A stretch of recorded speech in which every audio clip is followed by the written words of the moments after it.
Hello friends, मेरा नाम है प्रीता लिंगवाल। आज मैं आपको बताना चाहूँगी दिव्यांगों का अधिनियम 2016 जो आरपीडब्ल्यूडी एक्ट अधिनियम 2016 में बना। भारत में दिव्यांग व्यक्तियों के अधिकारों को बढ़ावा देने और उनकी रक्षा करने के लिए जो बनाया गया एक कानून है। यह अधिनियम 1995 में दिव्यांग व्यक्ति समान अवसर, अधिकार, संरक्षण और पूर्ण भागीदारी अधिनियम का स्थान लेता है और 30 दिसंबर 2016 को जानते हैं अब इसके बारे में। होप आपको ये डिस्कशन पसंद आएगा। समझते हैं the right of persons with disabilities act 2016 जो है ये किसके अंडर आता है, तो ये आता है ministry of social justice and empowerment के अंडर। सबसे पहला क्वेश्चन और इम्पॉर्टेंट भी है, किसके अंडर है, तो ministry of social justice and empowerment के अंडर। ये किसको रिप्लेस करता है, तो जो आपका द पीडब्ल्यूडी एक्ट 1995 है, पर्सन विद डिसेबिलिटीज एक्ट 1995, 21 साल बाद इसने रिप्लेस किया है इस एक्ट को। इसकी अगर हम बात करें 1995 वाले एक्ट में आपकी 7 डिसेबिलिटीज थी, 7, और आज के टाइम पर हैं 21, तो 14 डिसेबिलिटीज नई ऐड हुई हैं। अगर बात करें कब से ये लागू हुआ, तो 15 जून 2017 से ये लागू हुआ। इस बार 15 जून 2019 को 2 साल हो जाएंगे और इसी के साथ एक और इसकी कमिटमेंट पूरी होगी, जिसके बारे में हम आगे डिस्कस करेंगे। नेक्स्ट पॉइंट है, ये जो लॉ है गेम चेंजर साबित होगा। इंडिया में रहने वाले लगभग 70 से 100 मिलियन डिसेबल्ड सिटीजन्स को इसका लाभ मिलेगा। ये कह सकते हैं इसको डिसेबल्ड एक्ट 2.0 का भी नाम दिया गया, क्योंकि इसमें बहुत सारे परिवर्तन है, एक कंसेप्चुअल चेंज है, एक बड़े परिदृश्य से देखा गया है। जो पर्सन्स विद डिसेबिलिटीज हैं उनके लिए ज्यादा काम करने की बात की गई है। अगर हम देखें चेंजेस क्या हुए हैं जो 1995 वाला एक्ट था उससे इसके अंदर, तो भाई एक तो 21 डिसेबिलिटी हो गई जो मेन हाईलाइट है, 21 डिसेबिलिटीज के टाइप हैं अगर हम बात करें 2016 वाले एक्ट के हिसाब से, और पहले कितने थे, तो वो थे सिर्फ 7, तो 14 और ऐड हुआ है, ये ध्यान रखेंगे, 14 डिसेबिलिटीज को और ऐड किया गया है।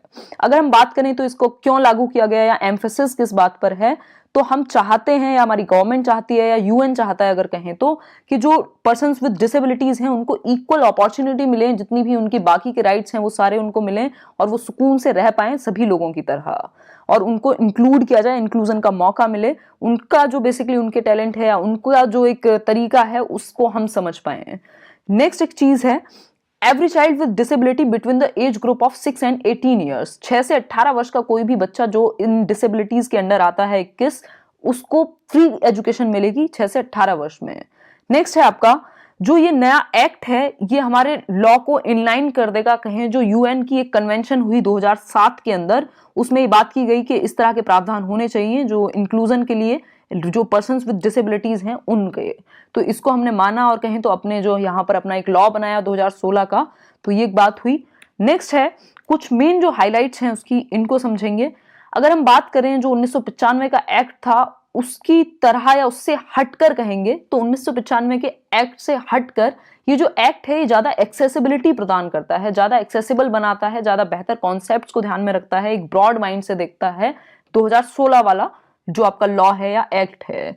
पहली एक बहुत इंपॉर्टेंट न्यूज कह सकते हैं, एक अपडेट कह सकते हैं इसके अंदर, कि जितने भी आपकी पब्लिक जगहें हैं जहां पर भी आप विजिट करते हैं, चाहे वो पब्लिक बिल्डिंग्स हो, हॉस्पिटल हो, मोड्स ऑफ ट्रांसपोर्ट हो, पोलिंग स्टेशंस हो, मतलब जहां भी आप जा रहे हैं या स्पेशली जो डिसेबल्ड लोग हैं वो जा रहे हैं, दिव्यांग जा रहे हैं, तो उनको हमें डिसेबल्ड फ्रेंडली बनाना है। चाहे स्लोप बना दिए स्कूल में, हॉस्पिटल्स में, बसेस में कुछ इस तरह का प्रावधान हो गया, तो डिसेबल्ड फ्रेंडली मतलब वो भी कहीं भी आ जा सकें जो दिव्यांग लोग हैं। ये 2019 तक हमें करना है, मतलब कि 2 साल का समय था, तो 15 जून 2017 से शुरुआत हुई है इसकी, एनेक्ट हुआ है ये, और 2019 में जो है ये पर्सन्स जो डिसेबिलिटीज के साथ हैं उनके लिए सारी जगह फ्रेंडली बन जानी चाहिए, डिसेबल्ड फ्रेंडली। नेक्स्ट एक इंपॉर्टेंट पॉइंट है, a path breaking feature of the new act is the increase in reservation in government jobs from 3% to 4%। जो गवर्नमेंट जॉब्स हैं आपकी उनमें 3% से बढ़ा करके रिजर्वेशन को 4% कर दिया गया है जो पर्सन्स विद डिसेबिलिटीज हैं उनके लिए। नेक्स्ट है एटलीस्ट 40%, 40% की जो डिसेबिलिटी है और क्षमता है वो होनी चाहिए इन सब बेनिफिट्स को लेने के लिए। नेक्स्ट है आपका violation of any provision of the act is punishable. अगर कोई भी इनका हनन करता है, इन अधिकारों का जो पर्सन्स विद डिसेबिलिटीज के लिए एक्ट बनाया गया है उसको नहीं मानता है, वायलेट करता है, तो ये पनिशेबल है, मतलब कि दंड मिलेगा, 10,000 रुपए तक का जुर्माना, जेल या दोनों भी हो सकते हैं।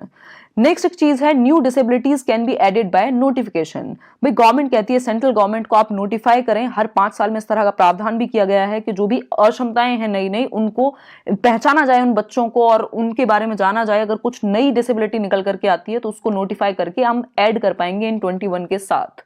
तो ये कुछ मेन पॉइंट्स थे, ये मेन हाइलाइट्स थी जिनको हमें ध्यान में रखना है एज टीचर्स, और बेहतर कोशिश करनी है जो इंक्लूजन की एक बात है उसको हम बेहतर तरीके से सच साबित कर पाए।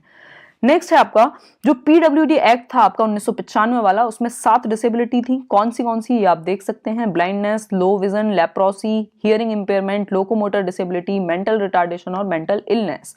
तो ये 7 तो हैं ही हैं, इसके साथ प्लस कितनी हो गई हैं अभी हमने डिस्कस किया था, प्लस 14 होकर के आपकी 21 हो गई हैं आज के टाइम पे, जिनके बारे में हम छोटा सा डिस्कशन करेंगे, एक ओवरव्यू लेंगे स्पेसिफिकली, ताकि आप कोशिश रहे आपकी जो एग्जाम में पूछ लेता है कि ये वाली डिसेबिलिटी है या नहीं है। तो इन 21 में से मेन जो आपको ध्यान देना है वो आपको देखना है कि एसिड अटैक विक्टिम्स को ऐड कर दिया गया है, पार्किंसंस डिजीज को ऐड कर दिया गया है, थैलेसीमिया जो ब्लड से संबंधित है, हेमोफीलिया ये भी ब्लड से संबंधित है, सेरेब्रल पाल्सी को ऐड किया गया है, ड्वार्फिज्म जो बोनापन है उसको ऐड किया गया है नया। इन सबकी अलग अलग कैटेगरी बनाई गई है और 7 से 21 हुई हैं, तो आप समझ सकते हैं कितने लोगों को अलग अलग तरीके से जो प्रॉब्लम फेस करते थे उनको थोड़ा बहुत बेनिफिट मिल पाएगा। तो बात करें ब्लाइंडनेस की, तो आप जानते हैं भाई जो देख नहीं सकते, यहाँ पर और अच्छे से इसको एक बार समझ लेते हैं। एसिड अटैक सर्वाइवर्स, मतलब जो एसिड जिनका बेसिकली फेस हो या कोई भी जो भी एसिड से पीड़ित थे, उनको इसमें फायदा मिलेगा, जितने भी आपने अभी देखा जो भी बेनिफिट्स हैं वो मिल पाएंगे। नेक्स्ट है आपका स्पेसिफिक लर्निंग डिसेबिलिटीज वाले जो लोग हैं, स्पेसिफिक लर्निंग डिसेबिलिटीज में बेसिकली आपका reading, writing, motor coordination, mathematical problems जैसे डिसलेक्सिया वगैरह सब आ जाते हैं। तो ये हुआ दूसरा। तीसरे की अगर हम बात करें मस्कुलर डिस्ट्रोफी, मतलब जो मसल्स हैं वो कम होने लगते हैं, ये एक तरह का क्या कहें उसको अपने पेरेंट्स से इनहेरिटेड रोग है, तो मस्कुलर डिस्ट्रोफी वाले लोगों को भी इसमें शामिल किया गया है। फिर स्पीच एंड लैंग्वेज डिसेबिलिटी, जो बोलने में और लैंग्वेज को कॉम्प्रिहेंशन में दिक्कत है उसको भी इसमें शामिल किया गया है।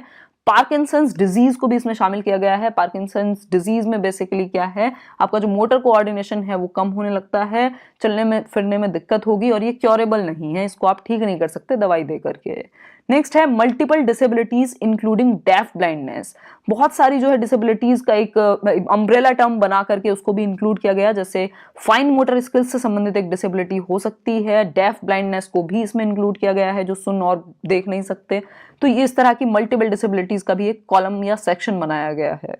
नेक्स्ट है आपका, ये है 7th disability thalassaemia. Thalassaemia blood से संबंधित है, पहली बार ऐड हुआ है, और इसमें क्या होता है जो ऑक्सीजन कैरिंग जो भी एलिमेंट है आपके ब्लड में वो कम काम करता है, या ऑक्सीजन की कमी होती है ब्लड के अंदर, हीमोग्लोबिन के अंदर, तो इससे एनीमिया हो सकता है, मतलब खून की कमी। नेक्स्ट है ब्लाइंडनेस, मतलब जो देख नहीं सकते। उसके बाद आता है क्रोनिक न्यूरोलॉजिकल कंडीशंस। तो क्रॉनिक न्यूरोलॉजिकल कंडीशंस में आपका ट्यूमर वगैरह हो सकता है जो आपके ब्रेन, आपके नर्व, आपकी स्पाइन, इन सबको एकदम अफेक्ट करे, तो क्रॉनिक न्यूरोलॉजिकल कंडीशन हुई। फिर इसके बाद लेप्रोसी क्योर्ड पर्सन्स आते हैं। लेप्रोसी क्योर्ड पर्सन मतलब जिनको क्योर हो सकता है। लेप्रोसी में क्या होता है, पेन फील नहीं कर पाता एक व्यक्ति, ये भी नर्व से ही संबंधित है। नेक्स्ट है मेंटल इलनेस, मतलब जो मेंटल इलनेस आप समझते हैं इसमें क्लिनिकल डिप्रेशन हो सकता है, इसमें स्किज़ोफ्रेनिया हो सकता है, तो जितने भी मेंटल इलनेस हैं वो उसके अंदर आएंगी। फिर है लोकोमोटर डिसेबिलिटी। लोकोमोटर डिसेबिलिटी पहले भी था, और लोकोमोटर डिसेबिलिटी में बेसिकली चलने में दिक्कत होगी, हो सकता है व्हीलचेयर पर हो व्यक्ति, हो सकता है मतलब कोऑर्डिनेशन होगा ही नहीं, और सबसे स्पेसिफिकली चलने में दिक्कत है, मोटर डिसेबिलिटी है एक तरह की।